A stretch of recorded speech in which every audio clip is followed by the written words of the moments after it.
Welcome to episode 3 of the Change My View podcast, the official podcast of the 250,000 strong Reddit Change My View community. This podcast is the work of the Change My View moderation team.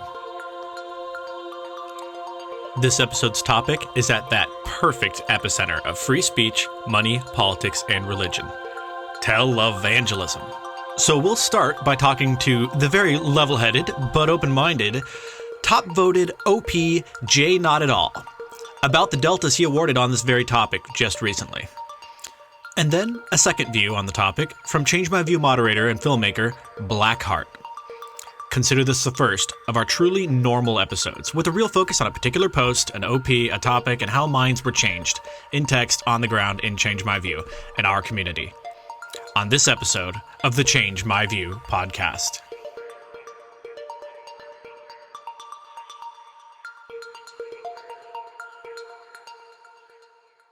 All right, I'm here with Reddit user JayNotAtAll. So if you wouldn't mind introducing yourself, JayNotAtAll. Hey, how's it going? Thank you for having me. You just call me Jay too. I am a lifelong Texan, currently living in Austin. I grew up with a religious background, but around 18, 19 years old when I started to hit college, I departed from those roots, but I understand a lot of the rhetoric which led me to my Change My View post. Currently, I am actually doing a fun little country hopping expedition, sitting in Singapore right now as we record this. We're going to talk about Jay's post, which is one of the top ones in the last couple of weeks here. And the post is titled, go ahead, Jay, you can tell us. Televangelists are mostly con artists and should be investigated by some government body. Right on. CMV. Now, when you first posted this, had anything occurred to you or happened that day that made you think, hey, now this is on my mind and I want to go post my opinion about it on Change My View? Yeah, it's been something that's been on my mind for a while, but, a lot of evangelists in general have political opinions, especially televangelists. And I just recall hearing somebody essentially talk about Jim Bakker on the radio, pointing out his hypocrisy dealing with the election. And that kind of triggered me wanting to post that. Because, again, it's been something that's been on my mind for a while, but that was the leaping point. All right. If you wouldn't mind, kind of maybe just walk us through the summary of what you had posted here as your view to be changed. Okay. And at the top of it, I do post a disclaimer because I am not talking about local churches, even maybe a mega church. I am specifically talking about televangelists who appear on television. Usually they're leader of mega churches. You don't see a lot of small time pastors having national television shows.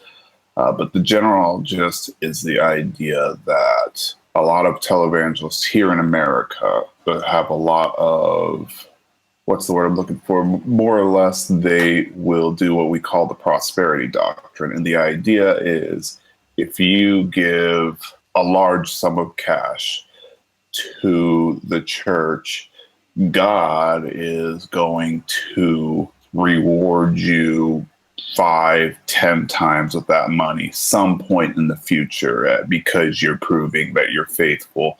When investigating a lot of these evangelists, or some little exposés that have happened will show that a lot of these televangelists actually live glamorous lifestyles as a result of these donations, which you can say is they are pocketing the money that they're getting from these otherwise good people, but they're taking advantage of them.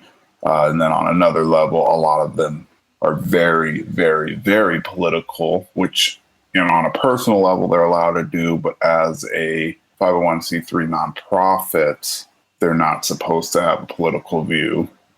At least the organization itself shouldn't have a political view. And so, as far as I'm concerned, I feel like somebody in the government, there's the IRS, whoever, should be investigating these organizations. So that was the gist of my change in my view. So we've got a good summary there, and spoiler alert, there have been deltas delivered. So I was hoping to get right into what, in your mind, was the best response to yours that you thought really did the best job of making you think twice on this. There was one where they simply pointed out that I was wrong in the idea that there weren't investigations that have happened in the past. Somebody did point out there was a congressional investigation that did occur at some point. All right. We're looking off of the top ranked comments here is longer comments by Crude Film School, JayNotAtAll replies, Crude Film School again, JayNotAtAll replies. But then this third response here is from a different person, Xerox the Cool. So you can go back as much as you want there, but I'll follow your lead. We've got into a good conversation with Crude Film School, and I think essentially Xerox the Cool was able to summarize it into one punch that ultimately rewarded him the delta for. Basically, his idea was it really just boils down to freedom of religion, because essentially law can't say, well, your religion is fake, your religion is real. What you believe, well, there's just no data for it. So because of that, we have to invalidate your religion kind of thing. They either have the freedom of the religion or they don't. So that did speak to me a little bit because as I am a believer of the First Amendment. While I personally am not religious, I do believe people have religious beliefs. So when he pointed that out, I just, it's like, you're right. It really gets into a murky territory if we start letting the government go in and choose what's valid and what's not. All right. So I'm now speaking in the voice of Crude Film School in response to JayNotAtAll, who had just compared Bernie Madoff as far as returns for the investors in this context. And so Crude Film School responds, the comparison you're making is completely off base. I've donated thousands of dollars to various charities. It does not make me an investor in those charities. Legally, the donations to Televangelists do not imply any return or any ongoing relationship. Bernie Madoff committed a large number of felonies, and his case is not at all applicable. He lied to investors, which is totally different. And now back to JayNotAtAll's comment. So my comment was I wouldn't call televangelist charities, though they legally set themselves up as one. They are quite literally saying, give money to the church and your investment will be returned greatly. When I donate to a charity, I have almost zero expectation of becoming rich as a result. And now we're going to Xerox the Cool's comment, which is the one that was followed by a delta. Xerox the Cool says as follows. Here's the thing. Though the law cannot say that the televangelist God does not exist, the law has no say over what religions are real and what religions are fake. You can run a study that a person who donates to a televangelist church is not any more likely to receive unforeseen benefits, but that just doesn't matter. Either people have freedom of religion or they don't. Shutting down religions that the majority of the country think are scams is not freedom of religion. The only time a religion should be shut down by the government is when a religion is actively breaking the law or illegally infringing on the rights of others. Examples would be animal sacrifices, lynching, attacking people of other religions, vandalizing private or public property, etc. Taking donations and using them as ways you disagree with is not against any current law. And now back to JayNotAtAll's final comment with Delta. So Delta, fair enough. If there are no laws, we can't really investigate them. But then I guess there is room for conversation as to what to do or change. Either way, Delta awarded. All right. So, and there's a funny follow-up comment here that says, Get Money 7356 says, I feel bad for Crude Film School. He put in most of the work and the argument, but didn't get the delta. So do you feel as though Crude Film Schools did most of the work, or was it really Xerox that carried most of the weight there? I think I give Crude Film School a lot of credit for putting up the argument, putting up a good fight, having a good conversation. Just in my mind, I think Xerox the Cool just nailed it in the few lines that he put in there. Just straight up was saying, okay, well, we either have freedom of religion or we don't. That just quickly summarized it. And I was like, good point. No laws are broken or in terms of what we have on the books today. And so hands are tied. All right. So I'm going to skip down to another delta you awarded here. And so going back up to your earlier comment near the very top, and this is response to Crude Film School's very long comment, which you're welcome to read on reddit.com. I changed my view. If you wouldn't mind, Jay, maybe just summarizing Crude Film School's opening comment and then reading your response just at the very top. Sure. So Crude Film School's comment is essentially has to do with personal choice. The televangelists don't force people to give them money. They just put it out there. And while they do have convincing arguments to people of the faith, at the end of the day, they don't tell people that they have to. But then he goes on. We have a little conversation about how, we don't have laws against advertising. We go into a conversation about he essentially agrees with me in terms of having contempt for televangelists, but placing a ban on them would essentially be freedom of speech. Investigations of fraud would not result in anything. Essentially, just it was a well thought out argument. I will give him credit for that, and in retrospect, it definitely probably deserves a delta as well. But my response to him was, you do bring up valid points. However, we do have some laws about truth in advertisement. There are also consumer laws. The problem might be how we see religion, not the followers, but the rest of us. I guess I am coming from the point that religion shouldn't have a free pass that we don't extend to any other portion of life. Yeah, we allow acts to say that their body spray will get us laid, but I feel like there is a major difference between that and give your money and something awesome would happen. I mean, didn't we jail Bernie Madoff for that essential behavior? All right. So now, lower down in response to your comment you just made was a responder, Jim March, and this comment resulted in a delta from you as well. And I quote Jim March: "The First Amendment cannot be tampered with. Very dark shit lies down that path, starting with the government deciding what a quote-unquote proper religion is. We're going to have to live with some obvious BS to keep the First Amendment running at full strength. Put another way, quote-unquote, you can't fix stupid." And then my delta was just really quick. You can't fix stupid, probably the easiest explanation there. And essentially just agreeing with the quick summary he made there. I guess akin to maybe the lottery tickets or whatnot. I mean, if that's how you want to spend your money and you believe that somehow it's going to have large payoffs, then, there you go. Right on. Well, and looking at that one, it's funny how, there are these very long comments above, but really it was that one short one-liner that kind of did it in for you, huh?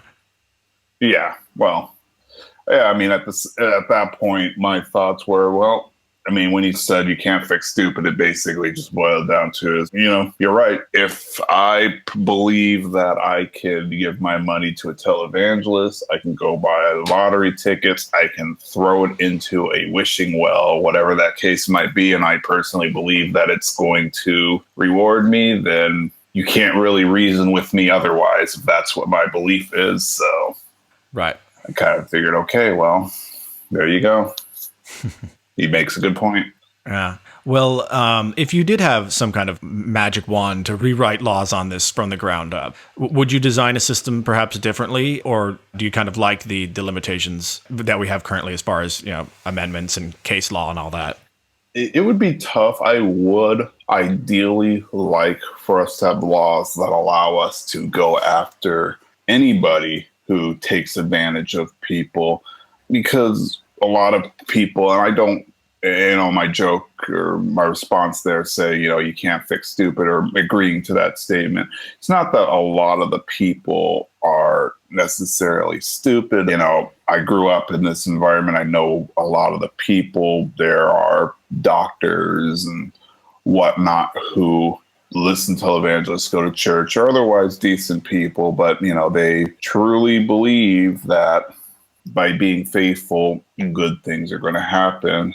It's tough to say, well, we should just allow televangelists to take advantage of that. I do feel like we need to have laws to protect these otherwise good people from having their money taken from them. And personally, what I feel is that and this is just my personal belief, I just feel like the televangelists are, I mean, essentially con men. They know these people are faithful. They know these people, if they say XYZ, will give them money. I mean, I don't know how often you might have seen any of these shows, but a lot of them just have this very deep rhetoric. I mean, when they're not giving you the prosperity doctrine speech, it's almost a guilty speech to instill guilt in the people, just saying things like, if you do not have faith that God's going to take care of you, then you are not a good Christian. Stuff. You're just attacking people's personal belief, and naturally they're going to be like, "Well, I'm a good Christian. I'm gonna send you $1,000. I'm not. Don't attack my faith." So I would like to change the laws that protect, just like we have laws that protect consumers. I would like to have laws that protect people, but then it becomes just that murky ground of how would that look on paper to where people could still have their religion, but then we don't go and allow people to take advantage of that, because the problem just becomes, where it becomes murky is if a group of people truly believe that giving money to the church will result in rewards. Well, that is a belief, but by definition, religion isn't necessarily something you can prove. It is all based in belief. So if they have this belief, you can't just say, well, it's invalid, it's stupid, so because of that, we are going to come in and take everything away from me, Let's dial back to what would the nuts and bolts look like if you were to change the system, though. I mean, I think we have a good idea of how that works in the minds of both the people behind the TV and in front of it. But if you were to have the ability to change law, nuts and bolts, how would you do that? Or would you leave it as is? I mean, I think we most likely would have to leave it as is. The only thing I could possibly think, if we were to just actually sit down and change the law, is we would have to maybe change the laws as to how the money is distributed. So by that, I mean, people can give as much money to the church as they want. All right. If you have $1 million and you want to give $1 million to the church, great. If you believe God's going to turn $1 million into $5 million, fine. But the people in that church cannot pocket it. Maybe 90% of those funds has to go to some kind of charity, which is essentially how those churches are supposed to be set up anyway. And if I'm not mistaken, how most nonprofits are supposed to be set up, is that a lot of that money has to go to some form of services. So the church needs to use that money to feed homeless people, send T-shirts to Africa, whatever that case might be. So that would probably be where I would actually change the law, because I don't know that we could actually just stop people from giving money to the church, but maybe it'd be better for us to change how that church handles that money. And granted, we're always going to have crafty people who will find a way to exploit whatever laws or systems we have in place, but it may also decrease the number of televangelists using that prosperity doctrine if they don't have a way to actually benefit from it. If they can't use the money they collect, then they might just slow down their rhetoric there. Let's say one of these institutions wants to use some of that money to hire maybe a janitor and a childcare helper on site, people who might not otherwise have a job, but now would, would that be an okay use of the money for salary? Yeah, that'd be fine. My main problem is, and I know a lot of churches that do great things. Like I personally go out and I volunteer at some organizations, and every time I'm there, there's always a church group there, and they're helping out too, feeding the homeless, helping out with refugees, so on and so forth. So these churches do good things. Don't get me wrong. My problem is not necessarily with the churches or with the pastors themselves. It's just specifically with these group of pastors who are living in mansions, have a Gulfstream jet that they're using. A lot of them, maybe they put it in the church's name, but when they actually do the investigation, they're going to Hawaii and Cabo San Lucas, obviously having vacations, though they're telling the flock, oh, this is so that we can do mission work. That's what upsets me. But if the church was able to collect $10 million in a year and that money went to giving people jobs, going to help the homeless, otherwise just helping the community, I'd have absolutely no problem with that. If you had a chance to speak to people listening to this who were fans of these shows and believed in giving, maybe perhaps even in a small way, what would you say to them? I would say that it definitely is part of the faith to give money to the church, to God.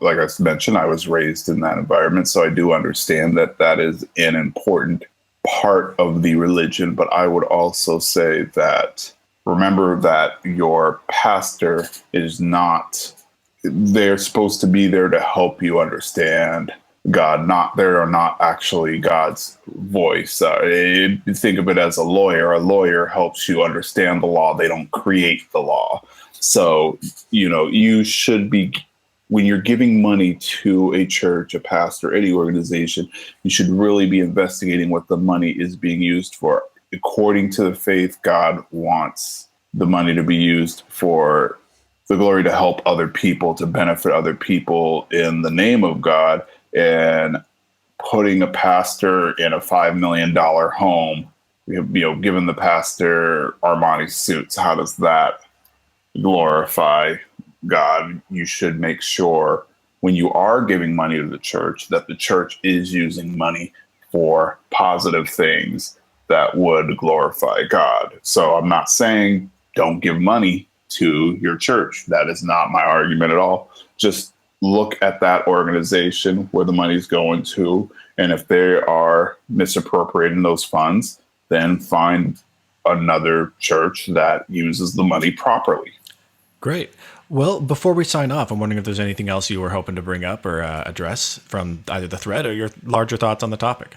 No, I mean, this is a topic that I think a lot of people, are definitely passionate about. I know John Oliver on his show did it about 4 or 5 months ago. As you can see, anybody who goes to the thread, the general idea with people is, oh yeah, I hate televangelists too. So, it's a very passionate issue of a lot of people. I mean, it even got to be one of the more upvoted ones of the week. So, this is obviously a topic that I think that we will be talking about outside of Reddit for quite a while. People have been talking about, and, let's see what happens as a result of it. Hopefully something changes at some point in time, whether it's a year from now or 20 years from now. So, there's hope for that at some point. JayNotAtAll, thank you very much for coming on at this early hour for you to record for this episode of the podcast. Oh, it was my pleasure. Thank you for the opportunity. All right. Thanks very much, man.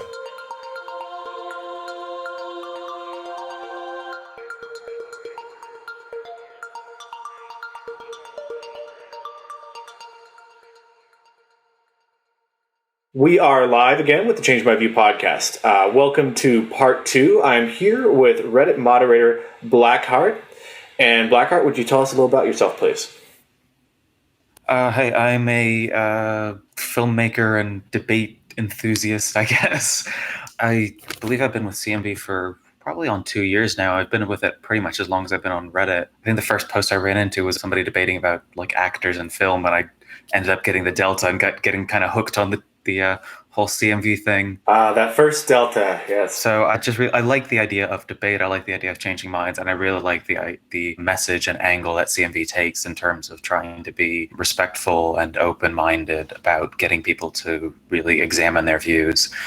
And I've been here long enough that I've gone through cycles of being fatigued with the same kind of debates coming up and the kind of aggression that can get involved in really heated debate. So I like to, as much as I can, promote respectful debate, promote, giving out even partial deltas, getting people to really examine themselves and be open with themselves. Oh, right on. And before Change My View or anything like it really existed, earlier in your life, was there anything that kind of led you towards this point of view that made you, kind of look around at the world and the way the debates are conducted and wonder, like, am I taking crazy pills? Like, how can we do this better? Or does this feel like more of a new thing for you? Or has it always been there? As long as I've been around, really. I mean, it started all the way back with, you had Gore Vidal and William Buckley, the idea of identity politics and how much opinions shape ourselves, how tribalist we can get about opinions and the sides of debates that we take. And I've always been involved in school and debate classes and things. I was always one of the more, I suppose, outspoken, but I'm very much in favor of the idea of moral ambiguity and trying to be neutral and trying to play devil's advocate. I don't think you can effectively argue for any side of a position if you don't understand the other side's points. Otherwise, you're not debating them, you're debating a straw man of what you think they are. So I think it's a really important life skill, being able to empathize and understand people and then get them to understand your side as well. And do you think that kind of moral ambiguity is a good thing kind of for everyone across the scale as a categorical imperative, or more something to have in your pocket? But maybe in your case, you feel like you're more of like a lifelong referee, Yeah. Whereas other people, they should have that skill, but don't, I mean, we wouldn't get anywhere if no one had no opinions, but like how do you flesh out in between those two? Well, I think the biggest thing to understand is as easy as it is to sort of make everything an us versus them and the other side's evil and they want all these bad things, we aren't really that different. Most people aren't doing things for nefarious reasons. They're either ignorant or they have different perspectives than ourselves.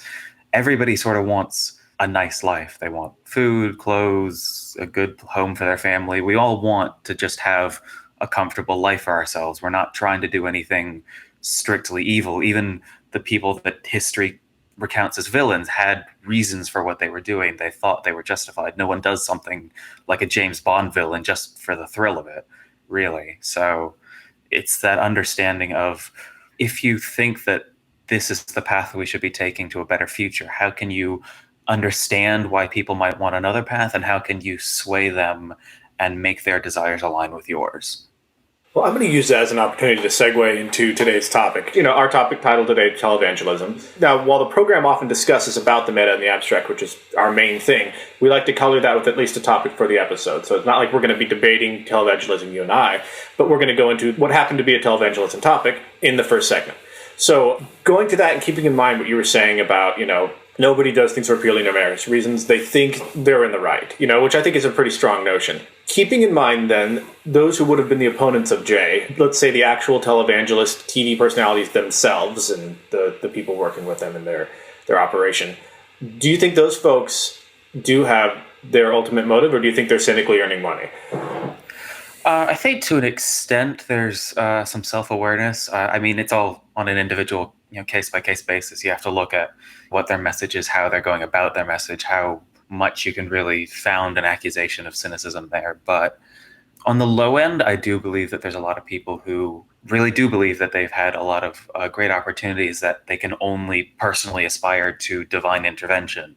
On the high end, it starts to get a little bit more complicated when you're looking at people who are buying private jets and writing that off as a religious service. Right. But and I think especially the kind of people who are tuning in to these televangelists are people who are desperate and hopeful. And so there's a little bit of being careful with how we go about talking about it, because it is people who genuinely believe and are being given a service by people who might also genuinely believe.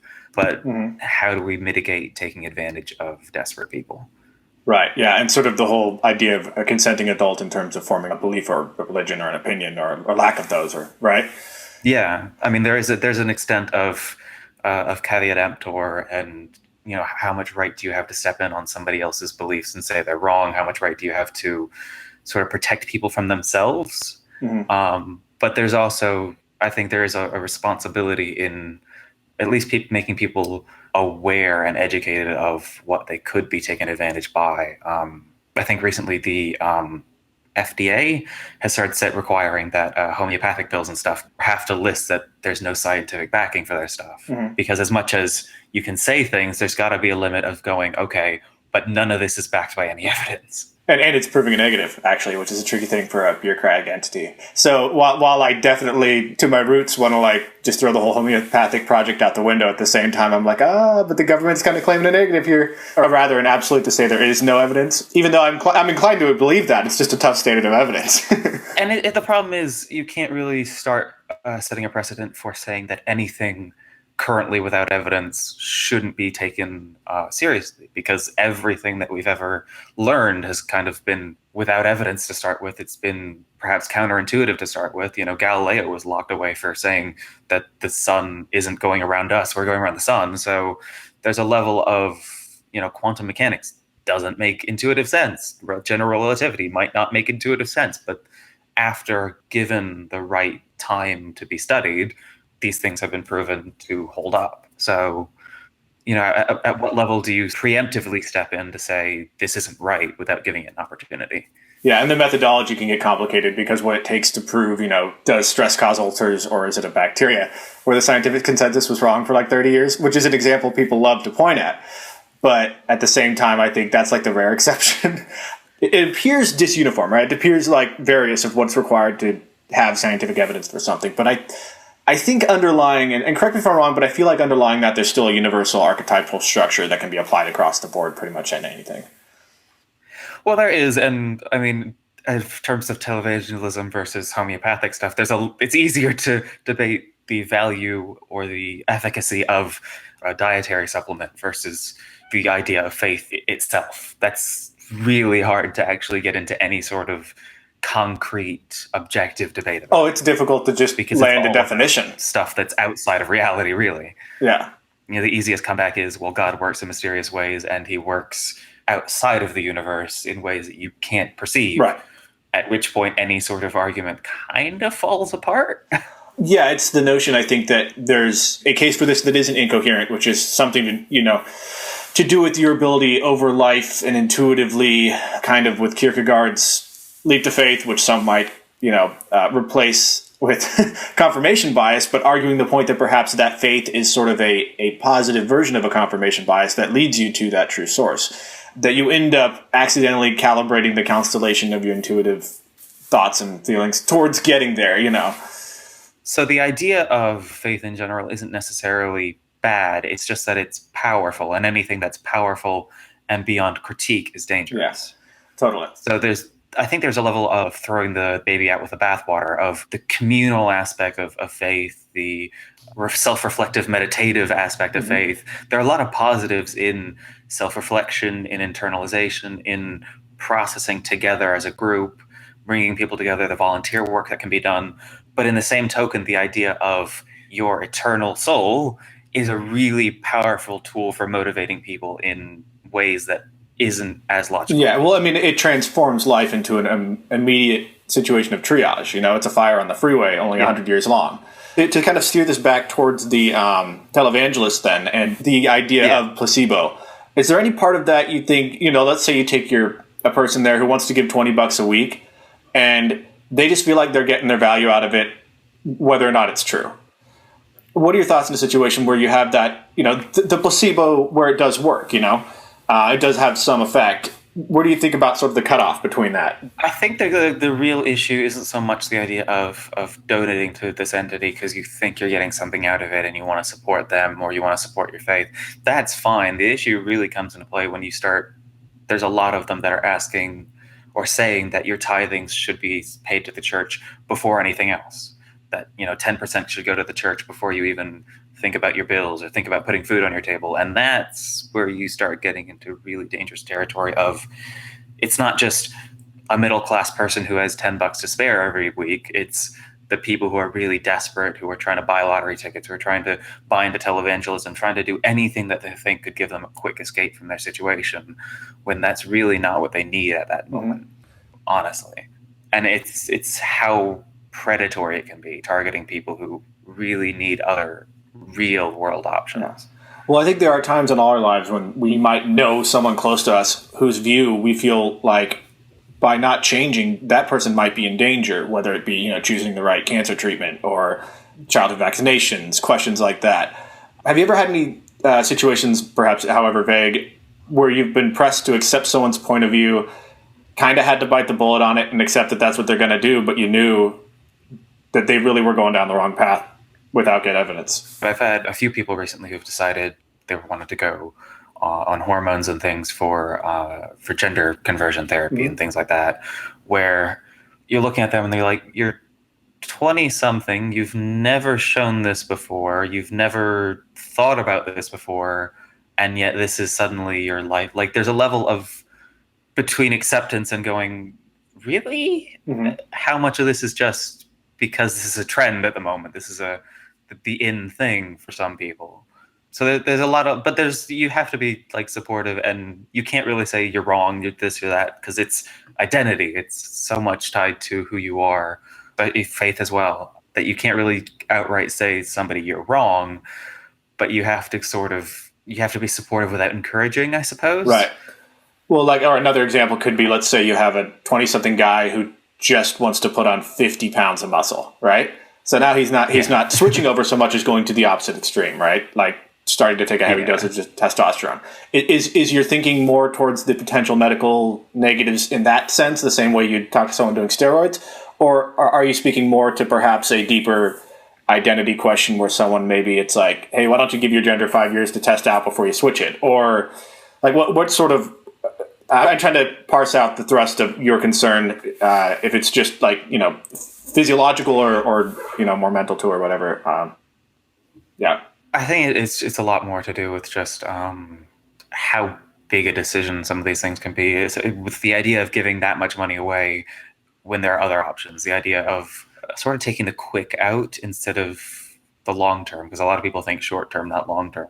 I'm guilty of that as well. But how much the predatory factor comes into this of taking immediate needs and claiming that you can fulfill them when there's really no good way to tell somebody that it's not going to work.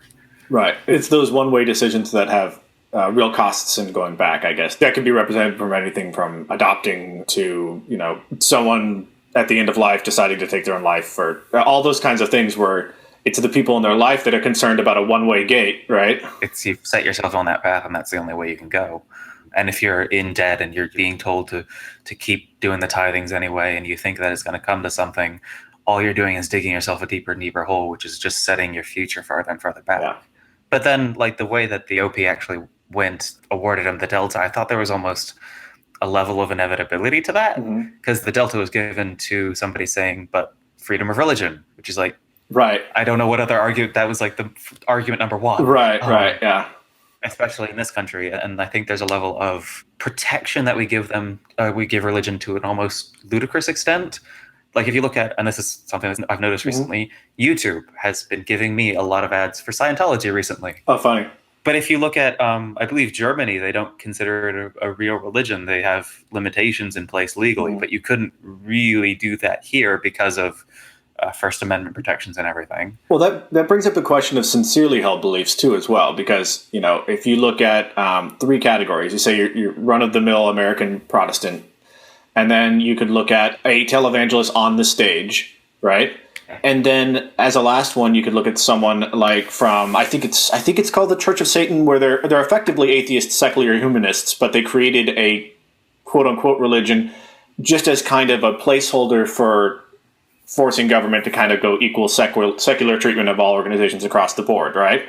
So that last one, it's like the Pastafarians. There you go. Yeah, the Pastafarians, better example. Yeah.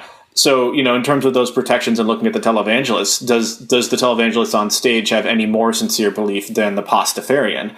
And if not, how do we check for that?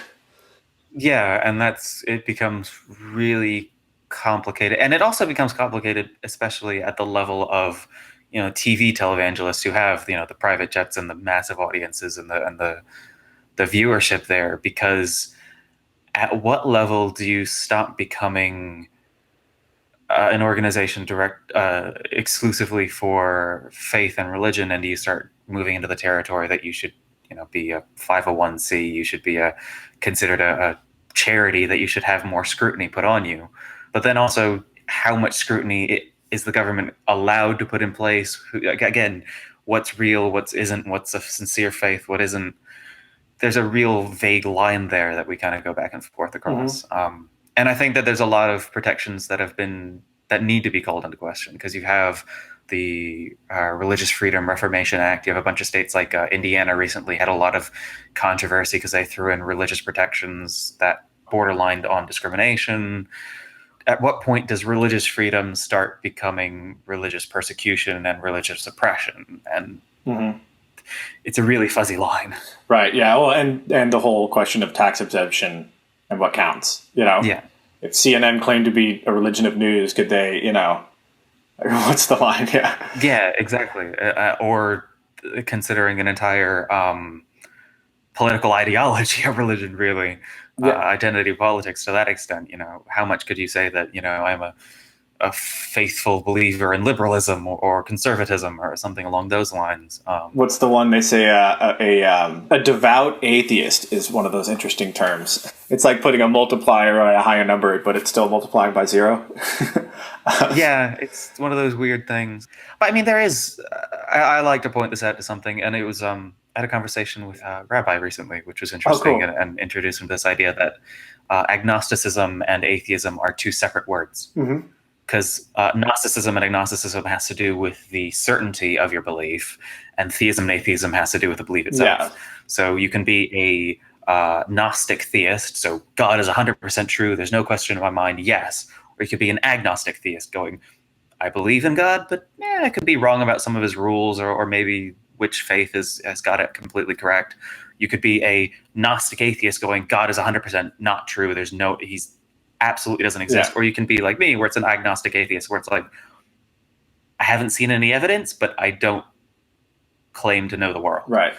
So there's the spectrum there. And then in terms of, I guess, religious protections, where in that spectrum do we draw the line? Well, I think one of the interesting things too, just to give some balance on this topic from the Christian side, is the really interesting history in Western Christianity of the discussion within the holy books, really, of people changing their views.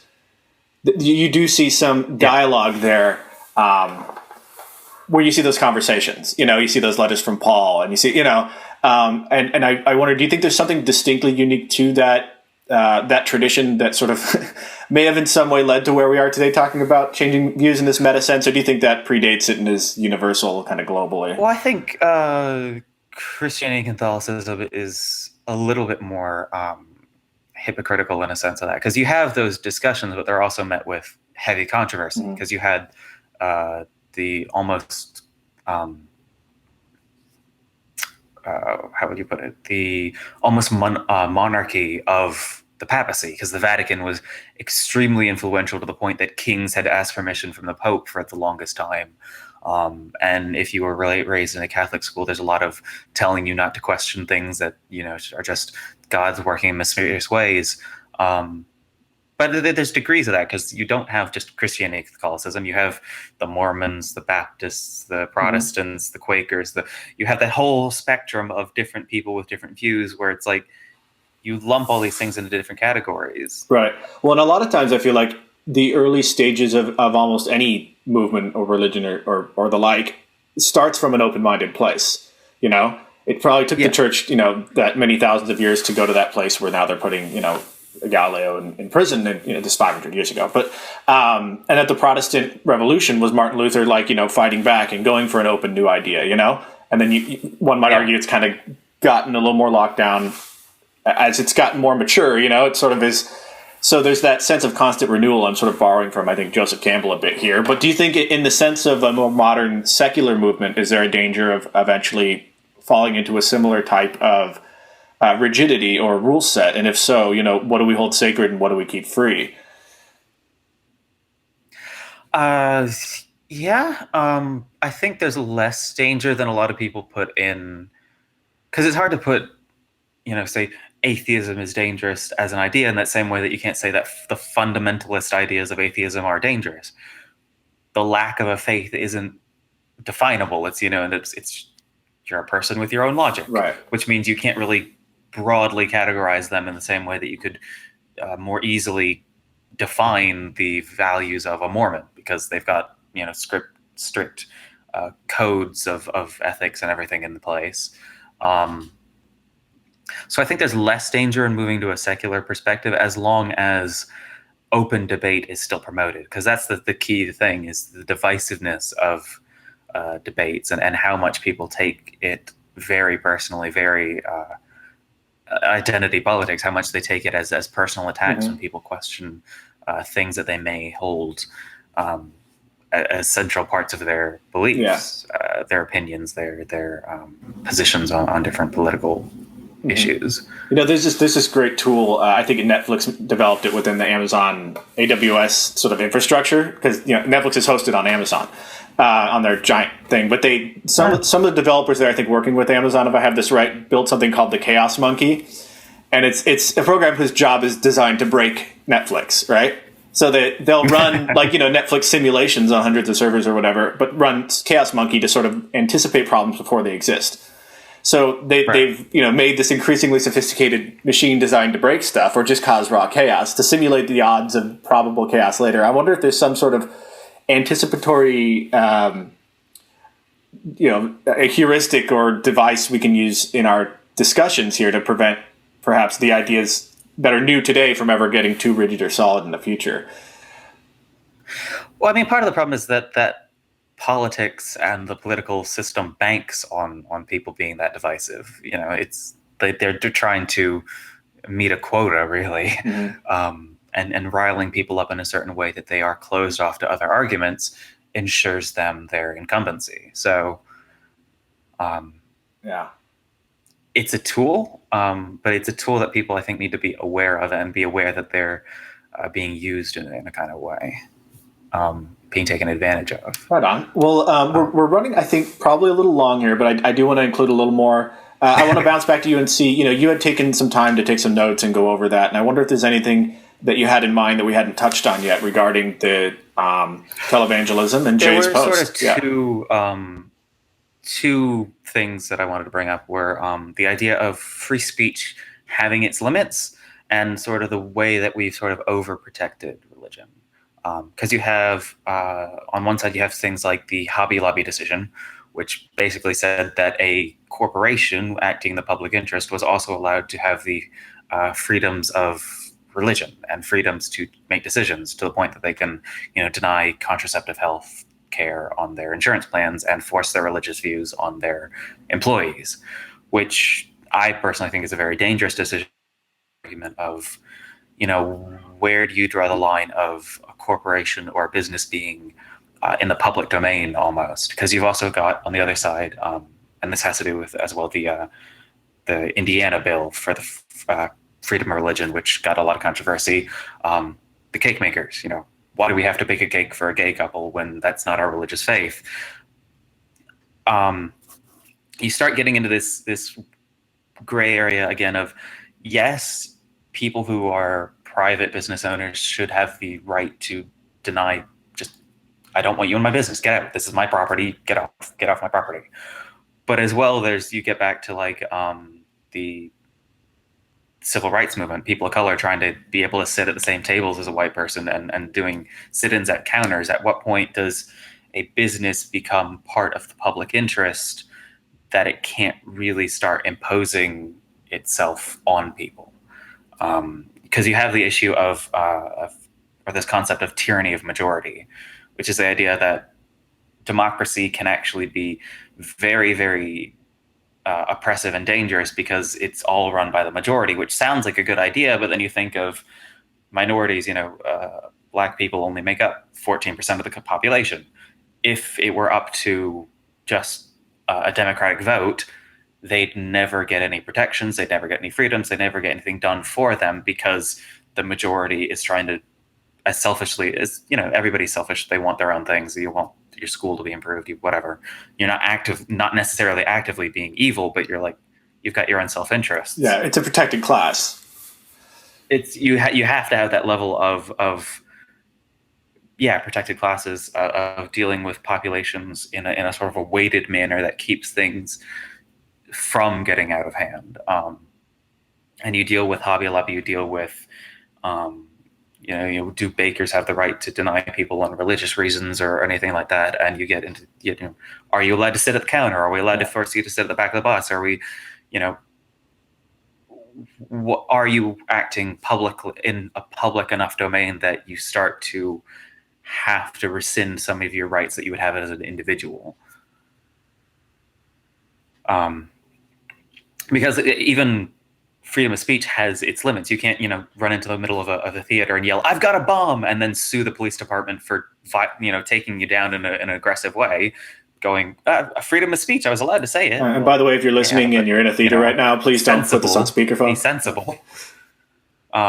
So that freedom of speech and freedom of religion, I don't think are immutable. They aren't beyond being examined, but you have to be, careful that, what precedents are you setting to have, the right to say thing removed, and what precedents are you saying that your right to speech also allows you to oppress other people. Mm-hmm. It's a very delicate balance. Yeah. It's like a 500-year project to figure out that. Well, and there's no easy answer. Yeah, well, thanks for bringing a moderator perspective to this on top of Jay's thing, and hopefully we've given a comfortable enough point of view to all sides on this as well as we could, with none of us being full-on believers. But anyways, hopefully a fair shake as well as can be. But if nothing else, the Change My View podcast will roll on. So thank you very much. Thank you for listening. And if you'd like to give your opinion and change our views on what the next episode should be about, or how the show can be improved, please let us know on your form of preference. We're all over the place, different podcasts. We're on Reddit, we're on Facebook, we're on Twitter. Find us. You know how to do it. Let us know what you think. We'd be happy to hear from you. Change our views.